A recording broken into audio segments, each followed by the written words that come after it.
A very good evening to you, and thank you so much for joining us for this edition of Spectrum, live on Radio 1 FM 90, this Monday, the 8th of July, 2024.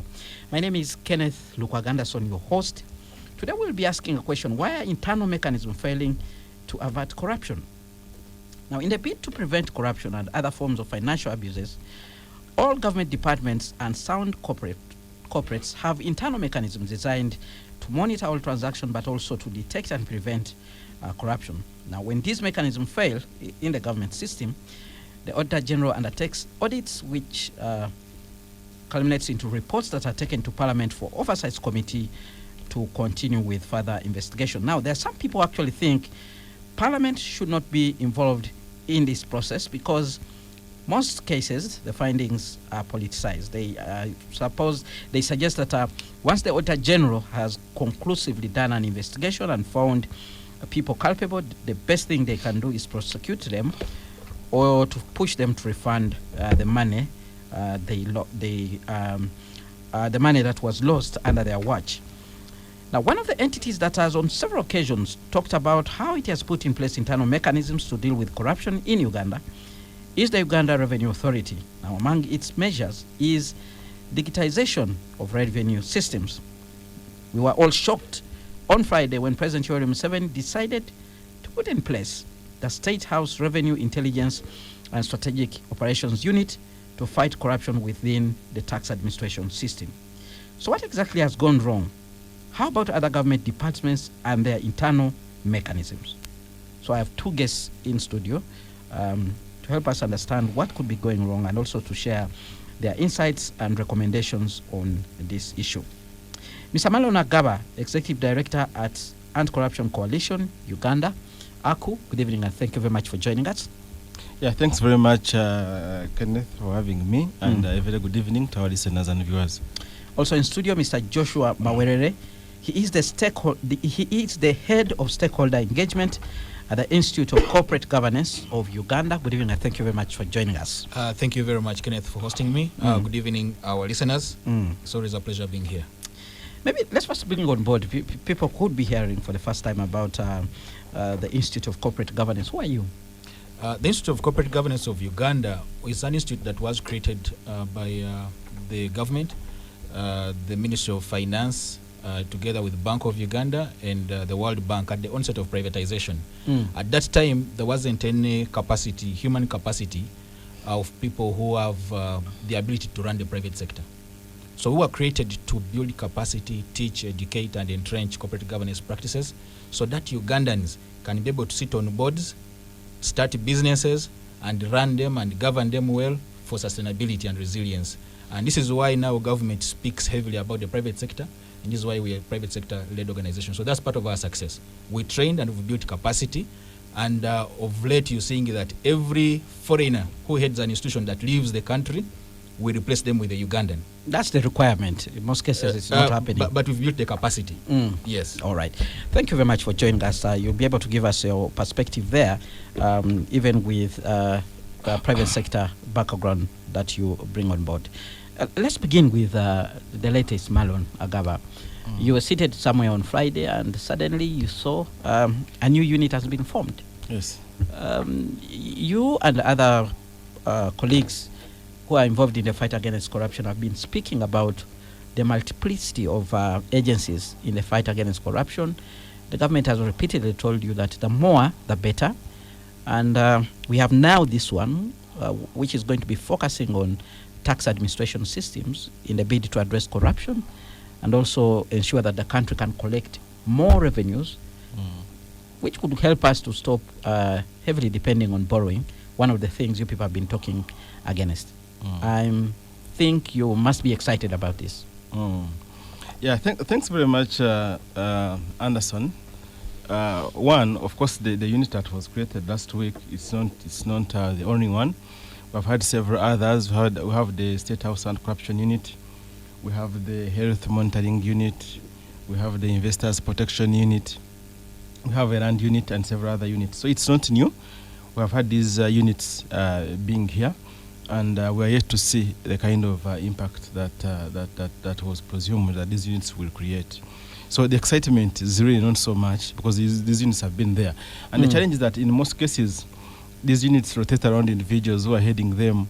And when the individuals are no longer there, some of these units go dormant. Really, they go dormant, and you don't see them doing the work they should be doing.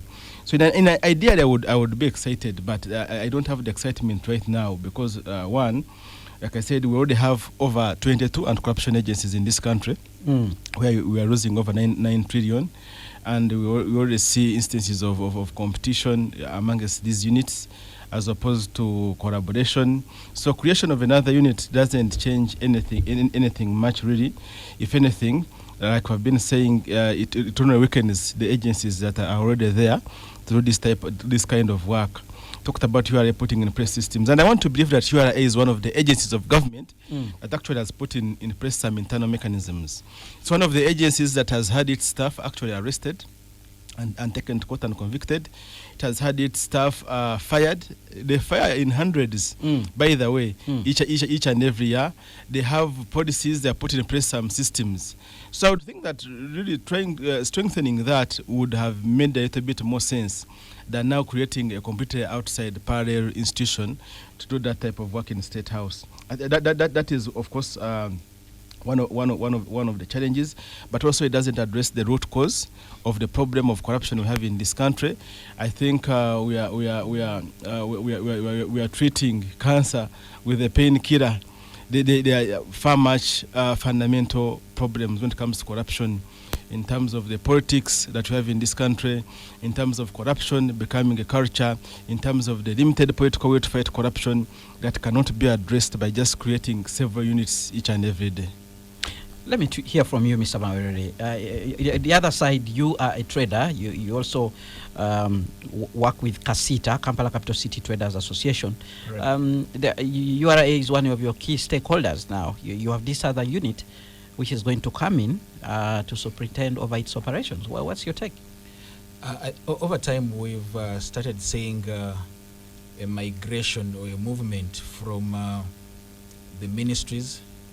We escalated to authorities, now to units. And it's threatening because the units are not held accountable publicly.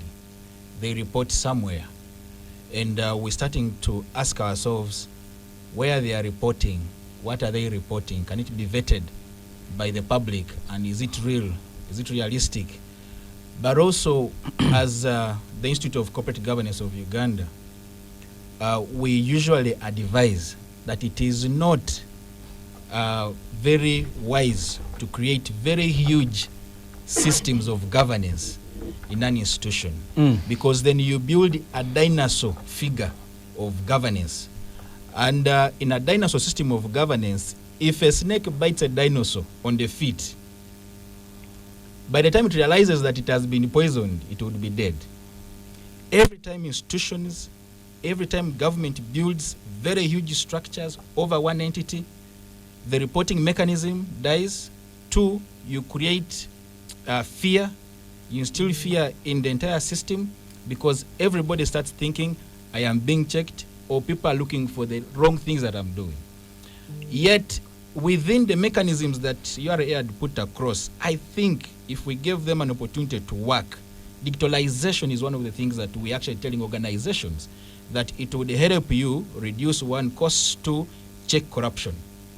But also there are other units that we've established fighting anti-corruption. We have the departments that are there. We have IGG, we have the Attorney General, we have Parliament Committee itself doing appropriation.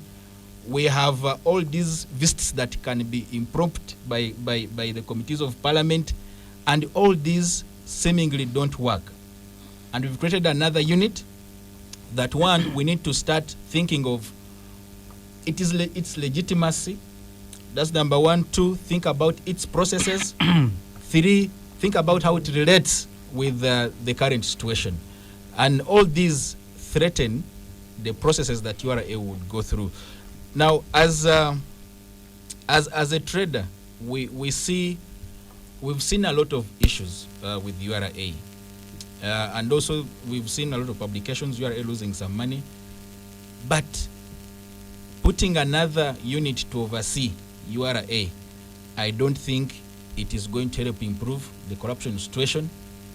Rather, we need to be checking the people that we giving this authority, because then you can lift a unit that actually is a burden, and it will be actually more corrupt than the current system. So we need to check that system.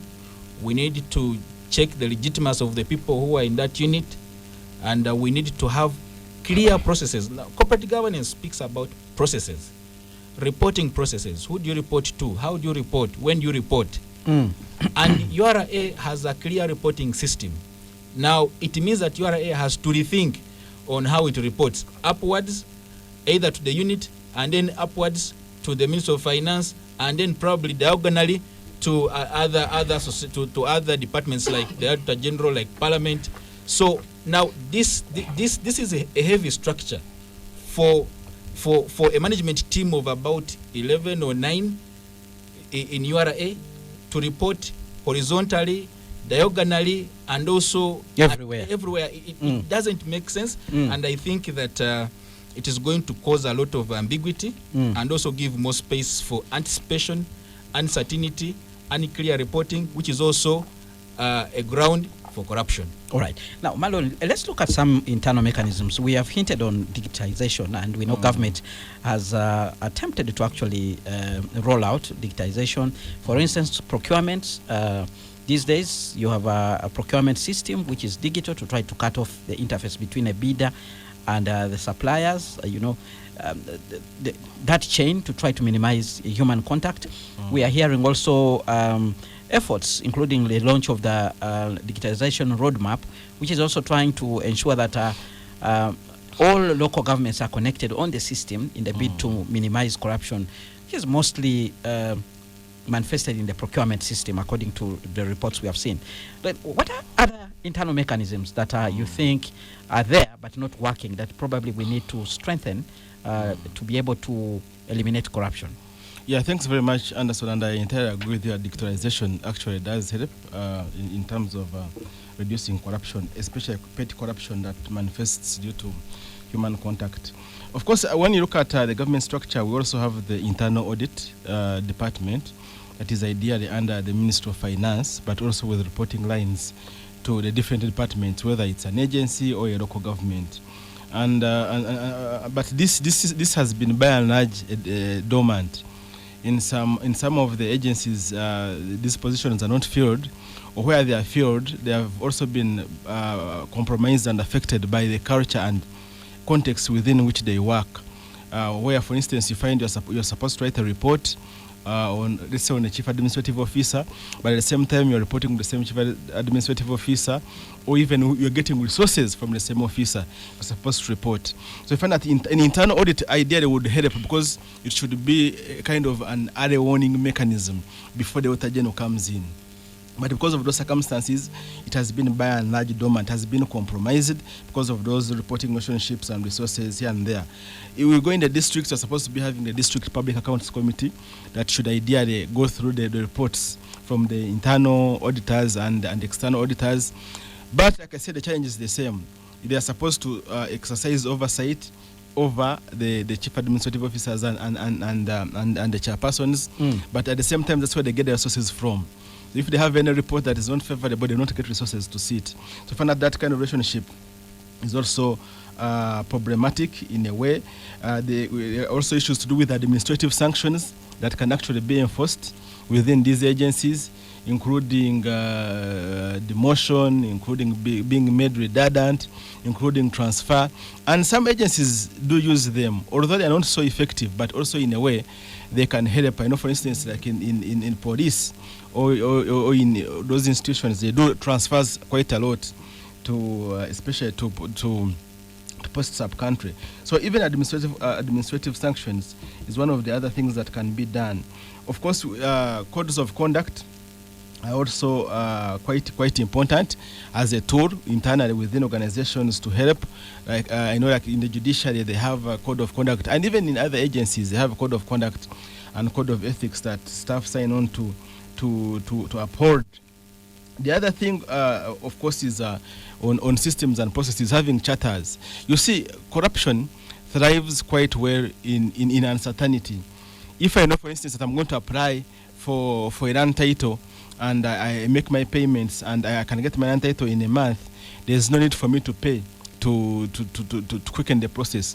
But because most processes, especially in government, they are shrouded in uncertainty and secrecy. That's why people are tempted to give in some money to move processes. So having like client charters and having care laid down systems and processes, that also helps in terms of knowing the service standards and abiding by those service standards. Yeah, so those are some of the, I know, of course, URA has also been using the lifestyle audit that the president refused. They have been using it. I think it's something they learned from the Kenya Revenue Authority.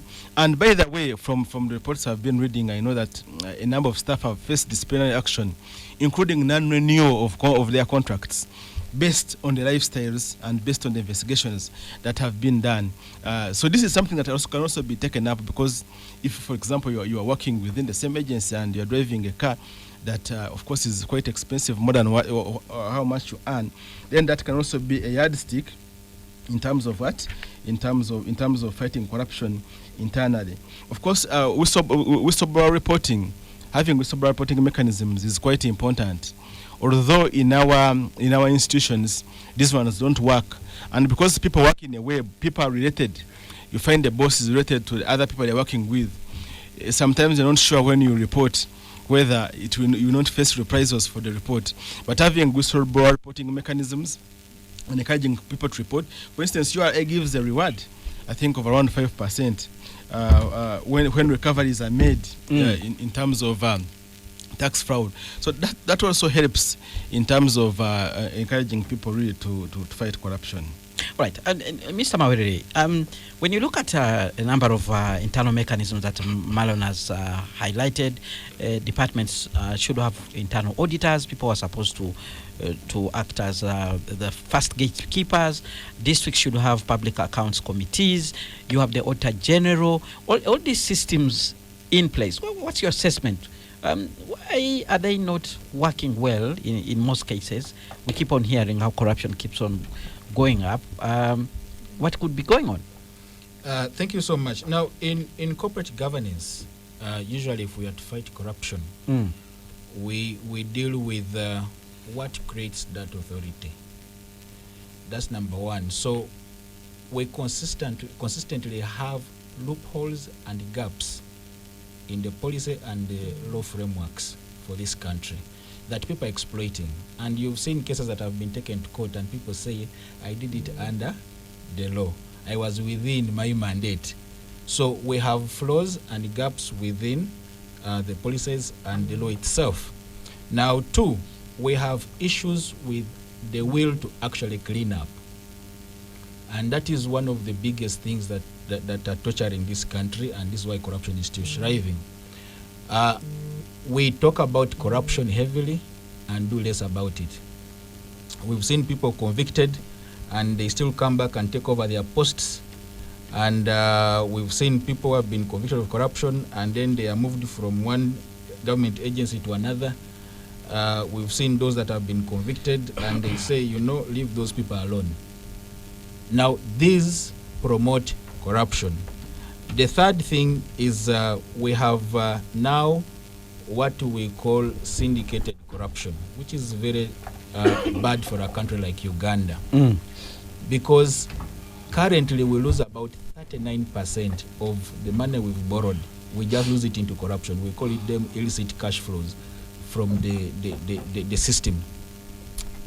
39% being lost. You've borrowed and then you lose 39%. It means you can never complete anything. It is a lot of money. Why? Because there is a syndicate. We've gone to an extent of now people doing budget fraud. They are putting money at the budget level, you can imagine, for them to take away.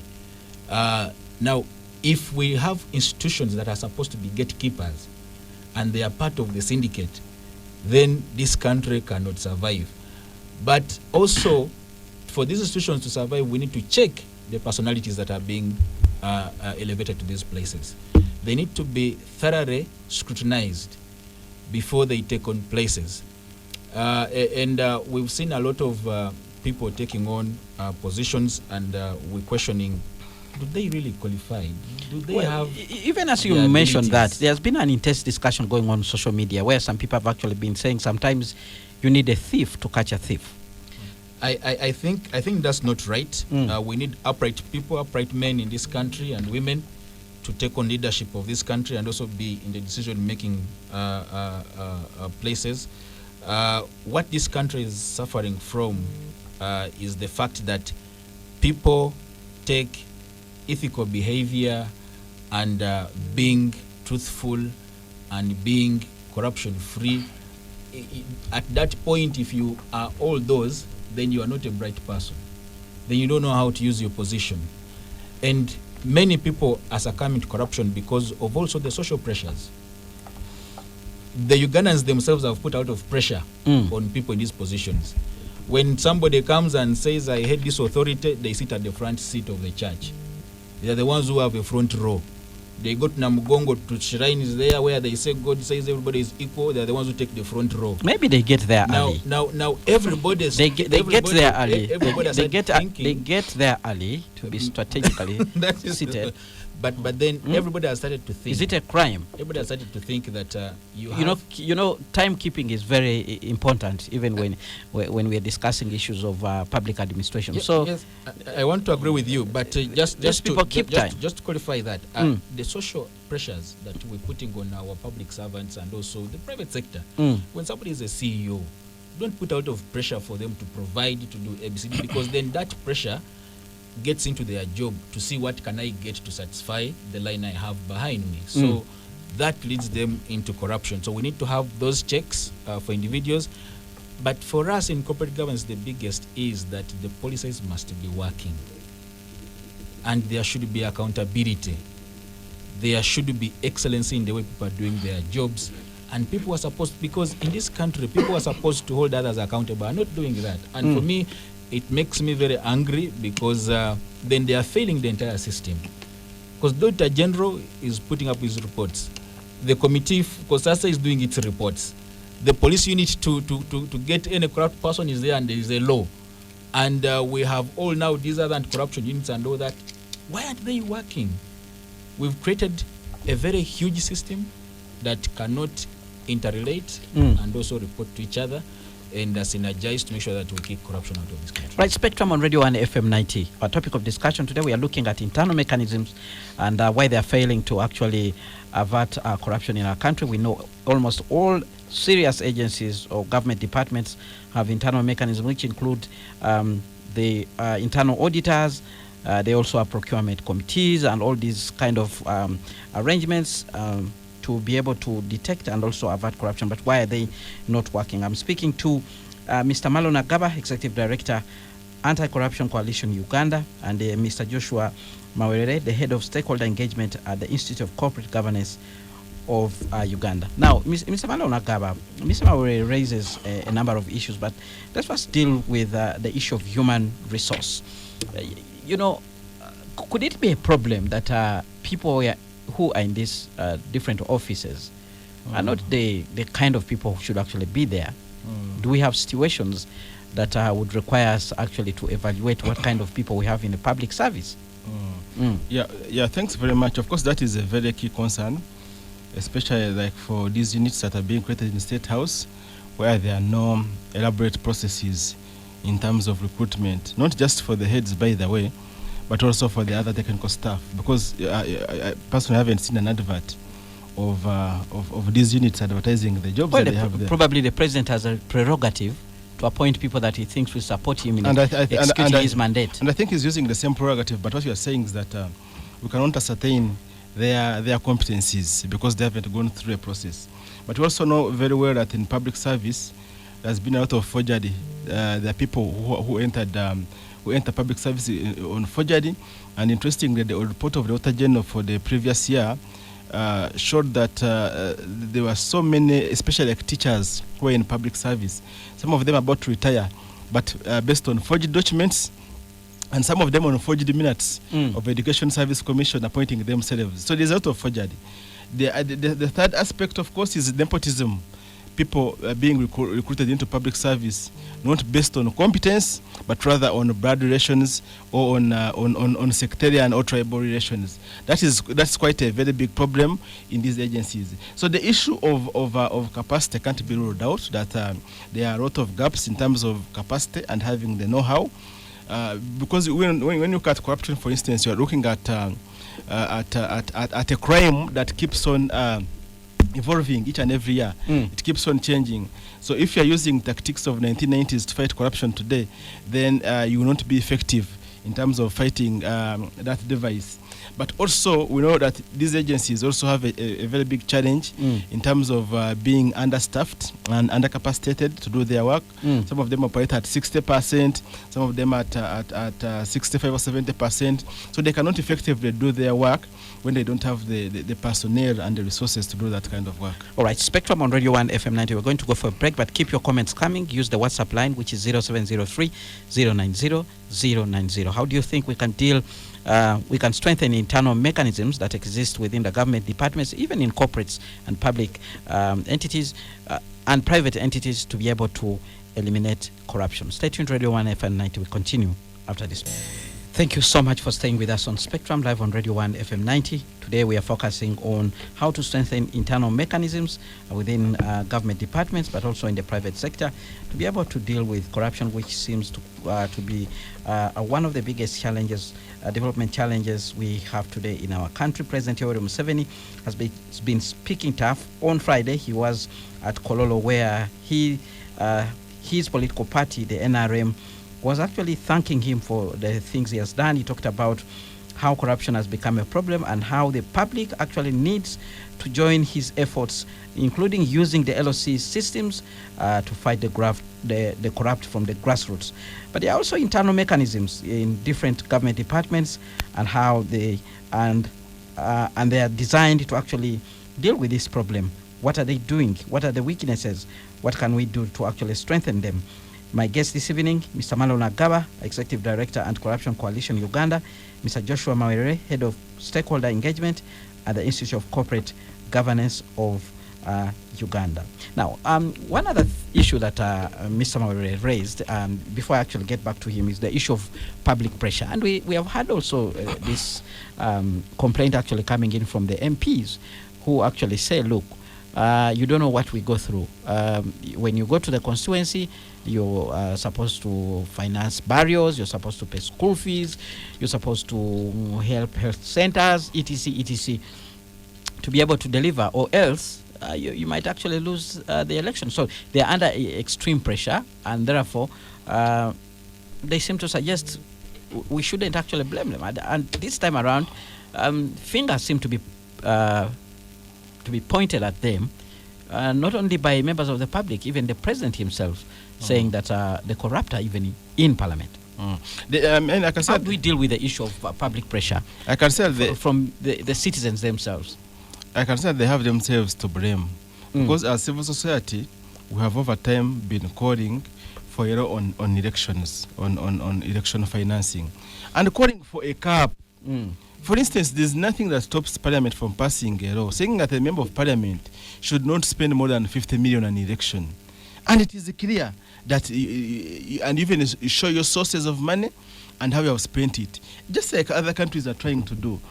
So they have put themselves in that pressure.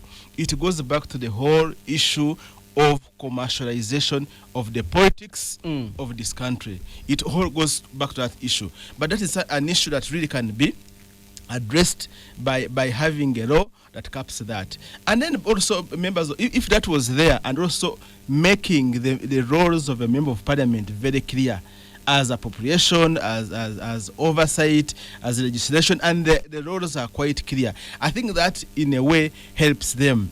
And we have been calling for this, not just even at parliamentary level, but also at presidential level as as a whole, because also when you look at the presidency, there is a lot of money being put in elections to win elections, in terms of actual money, in terms of positions, in terms of creating districts, in terms of promises, in terms of projects, and this puts a lot of pressure on the politicians.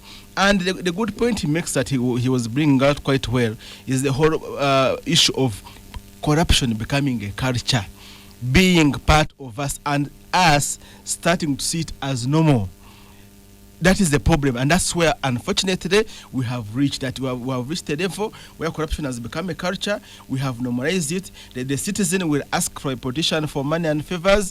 That members of parliament will go and steal and open the say that we are stealing and sharing with people, and it looks okay. That the president will say that, leave my thieves, they are stealing and investing here. Unfortunately, that's where we have reached. We have reached a level where corruption has become a culture, and it is us, including the members of parliament and the president, who have created that kind of culture.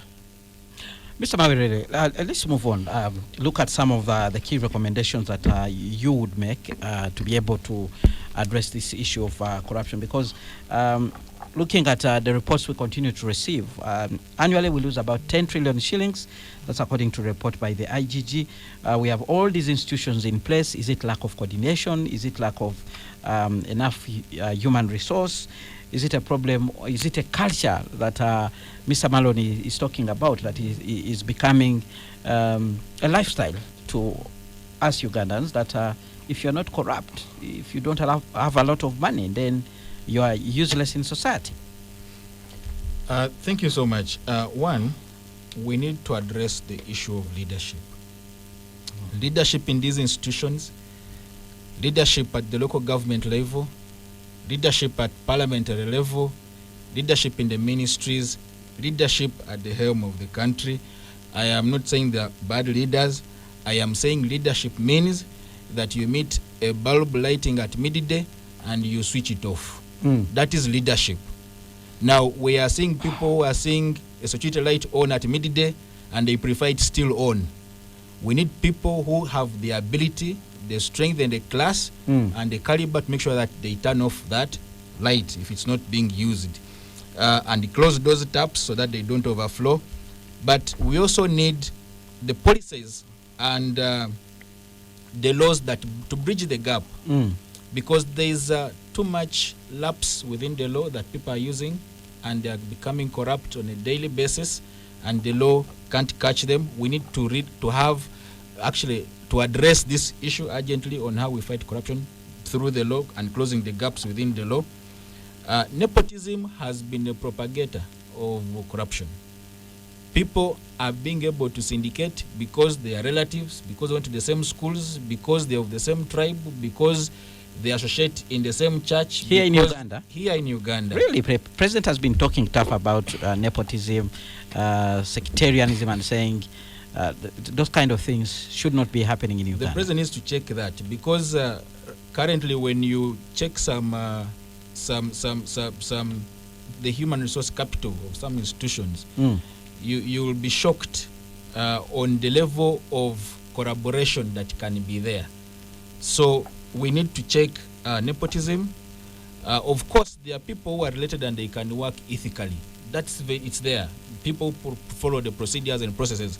But as long as nepotism is at the door, you have a lot of pressures to succumb to corruption if the other person actually willingly offers it or you claim for it. We need clear systems. This issue of creating a unit to oversee an authority to oversee a ministry, then a ministry to push down to the local government for service delivery. This kind of dinosaur system cannot work. We need to create a very lean system of governance where people have a role, they have a description, they know their deliveries, they have key performance indicators. Now, one of the most also disturbing thing in this country is that we don't measure performance of public servants. It is only until a report comes from Auditor General or those that are mandatory have to report to Parliament. There are some people have been pushing for performance contracts. We need to do that. And if you're not delivering on your targets, you leave. We've not seen a minister on a performance improvement plan it is not there, or we've not seen any being sacked because of non-performance. These things must be clear. A country must operate. I think we need those clear systems, and don't bulge up the entire governance system of these institutions, because every time you expand it, it is hard to manage. It becomes complex. Then digitalization. Government needs to heavily go to increase efficiency, speedy decisions, and also being able to remit monies when they're supposed to be remitted, and also be reclaimed when they're supposed to be reclaimed. Digitalization will help save a lot of the cash outflows from the system. But also coordination is very important. We have so many institutions that are doing the same, replicated duties, they are overriding. There's a time they were asking about a certain investigation, and the office of the IGG said, but you know, anti-corruption is handling. Then anti-corruption was saying that issue IGG should handle. Then Parliament was handling the same thing. So who has the mandate to handle what? And this is the problem of replicating entities, and they have the same role. So we need to have clear coordination, clear duties of these institutions. But also, I want to advise government and the cabinet that it is not wise to run away from the ministries. It is not wise, because every time you create a unit above an authority and then above the ministry, you are trying to run away. It is like having a problem child, and then you decide to go and give birth to others. You are not correcting the other one. Even if you ignore them, you are not actually helping the situation. It could be a genetic problem. And you end up producing children who have the similar problem. But also lastly, what I want to advise, government put up an institution in Jinja. It's called the Civil Service College, Training College. Government put up UMI, Uganda Management Institute, to train public servants. PPP has failed because of corruption. The private sector comes very, very much willing and hungry to work with the government, but just to have a working relationship, it fails at that particular time because of corruption issues.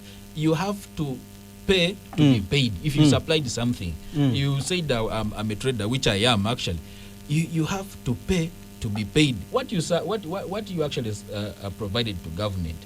These issues, these instances must be eliminated. We must have a clear roadmap, willingness to fight corruption. And I think continuously people are seeing less of the effort and willingness of this country and its leadership to fight corruption. But I want to recall this country to 1986, when the president took over power. At Parliament, he said one of the fundamental issues he wanted to turn around was the looting and taking of people's property and government resources being plundered by government officials. I want to call this government to be able to resound itself on that call and show the willingness to be able to avert this situation. All right, Spectrum on Radio 1 FM 90. We have feedback coming in from the listeners. I'll begin with this one. Augustine Otuko, who works in the president's office, writes in and says, what is foiling internal mechanisms to fight corruption in Uganda is the mob justice by the benefactors of the loot. When someone is accused and investigated by state institutions, the benefactors use tribal, religious, and regional grouping to attack, blackmail, intimidate, and subdue institutions involved in the frontline against corruption fight. It is only in Uganda where every tribal religion is struggling to protect their tribal or religious thief. Ugandans should wake up and support the president and the anti-corruption institutions for better service delivery. Then we have another comment coming in from Christine, who is from Uganda Date Network, says, Hi Ken, the president is only duplicating and belittling our institutions.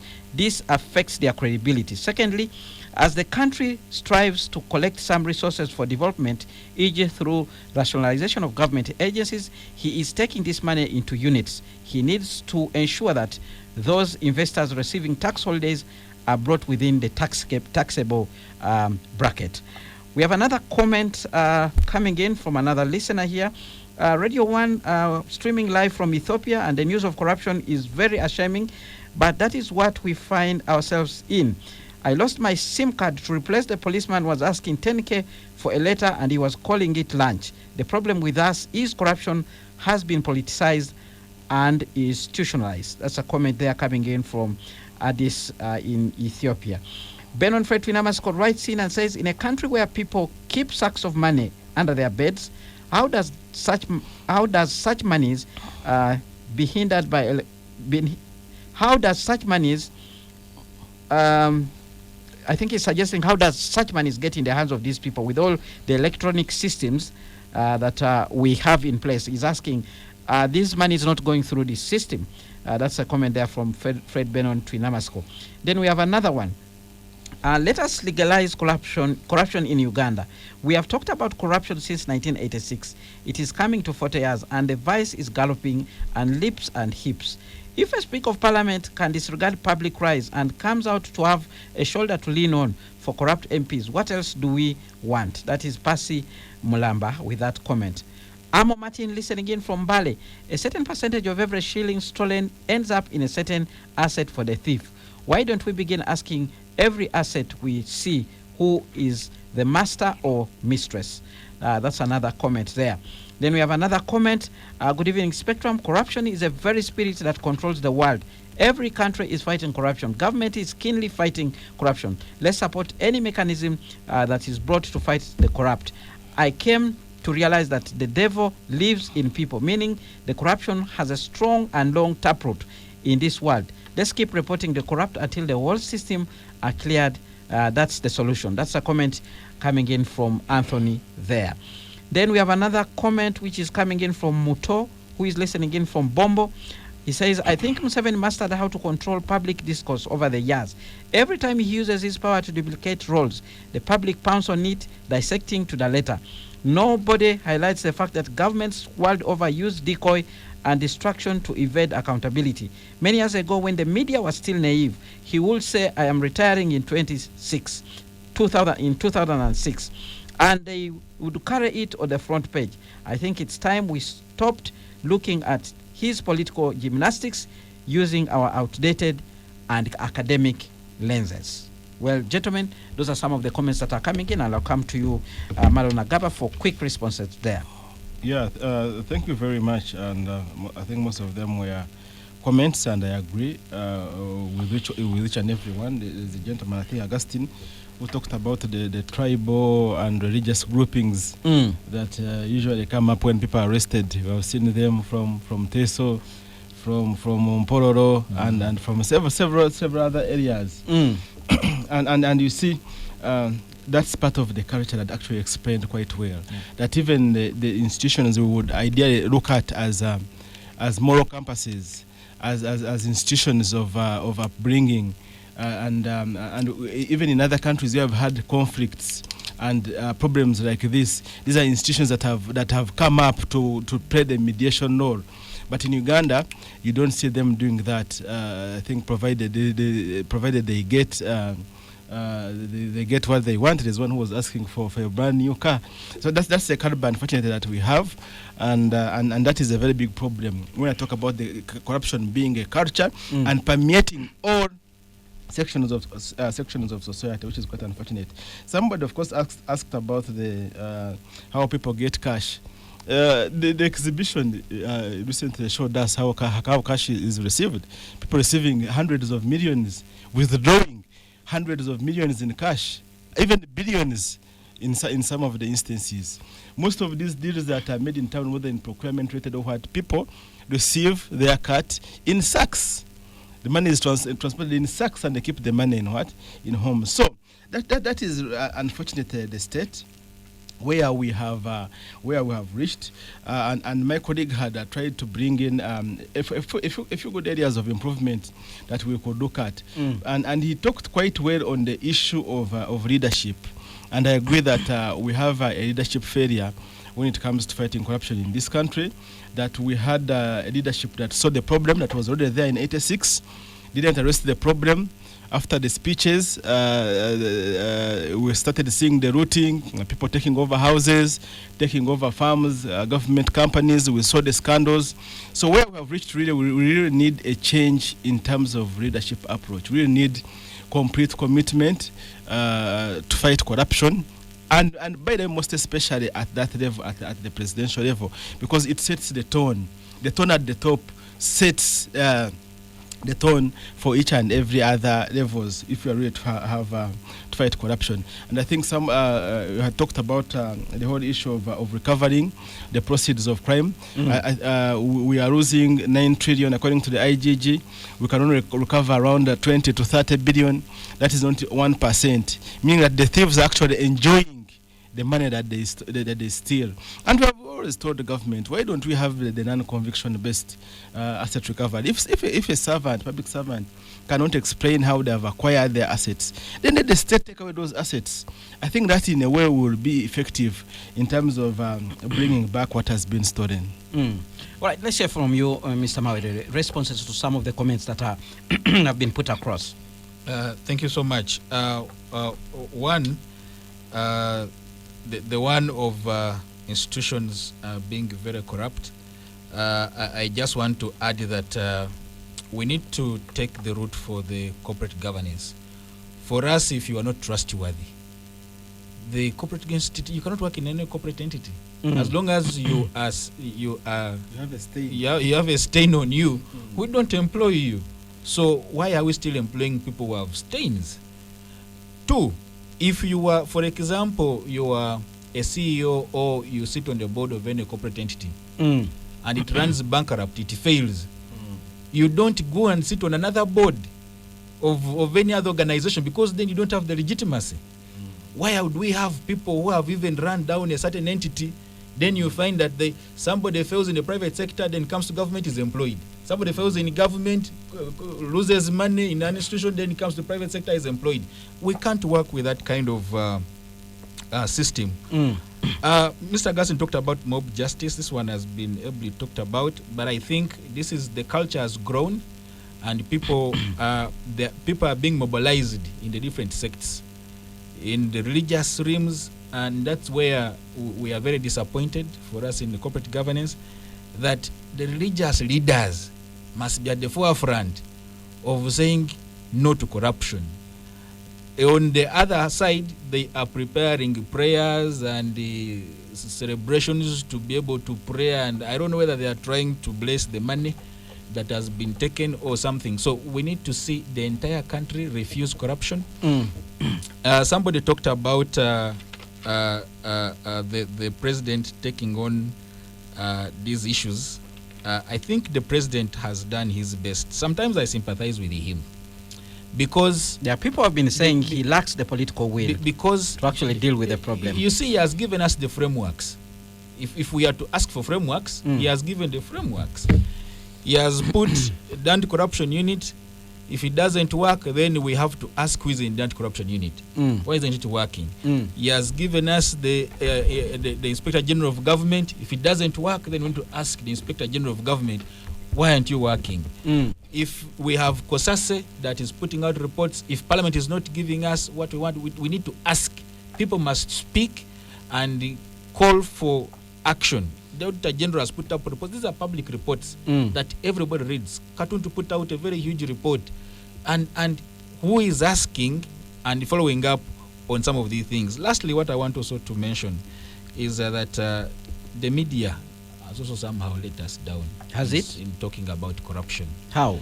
I think the media, the way it writes about corruption, it's very much shallow to analyze corruption and actually fight it, because when we make people understand how corruption is affecting them, if we write articles to say that this person who took this amount of money took actually drugs worth this much from your hospital, well, we've done our part. Then I think people will understand. I have seen articles in newspaper where actually they tell you if this money had not been sold, it would be able to build a number of health centers. That's the human face to corruption. We have tried that, and I think spaces where discussions are being held about corruption. To do more on corruption. Maybe we just need to sensitize the locals, absolutely, the population. Like agree. President Yoweri Museveni said on Friday that Ugandans need to join the fight against corruption from the grassroots, starting with the LOC system, where they can report the corrupt so that there is a bottom-up approach in dealing with the problem. Because if we do not have an informed populace, then they will not demand for quality services, and also they will be able to allow the corrupt to get away with it. Isn't it right on that Kenneth, side? that would work in an ideal situation where the systems are working. Because now there are so many impediments where citizens are not reporting, who are not involved in the war against corruption. One is when they reported these cases and then they're not getting any feedback. They don't see any action being taken. We have had these agencies having backlogs of cases in thousands, 6,000, 10,000 of people's complaints that have not been worked on. So people lose their morale to even report further. Secondly, besides the limited response, even the protection mechanisms for the citizens. We're dealing with corrupt people who have a lot of money and who are quite powerful. So, and yet the mechanisms for protecting citizens are not so strong. So somebody reports and they face reprisals. Then lastly is the whole issue of information. Actually, for me, I don't blame the media quite a lot. I think maybe what they're lacking and what generally we lack is information. In most cases, we jump onto things that come out. But if we had a mechanism of accessing public information that works, for instance, like declarations, that worth declarations would be empowered. That would empower the media, it would empower the citizen, to empower civil society to go ahead and push for something to be done. All right. But we only work on the 5% of the information that we receive, which is just a small piece of information that comes out, by the way, when the deal makers have disagreements. All right, we have one last comment. Anderson, to fight corruption, we need also to use our academic institutions that provide qualifications, e.g. universities, by way of having powers to revoke degrees or diplomas if someone is involved in corruption. This is happening with professional bodies it says professional bodies. That is Justin listening in from SETA. Well, gentlemen, I must thank you very much for actually sparing your time to come here to discuss this issue. I must also thank the listeners who not only listened to us but also contributed to be able to enrich this discussion. Up next, we have the news in English with Miss Josephine Dagano. Thereafter, we'll have the Soul Train with BB Jr. From me and the guests in studio, it's a good night.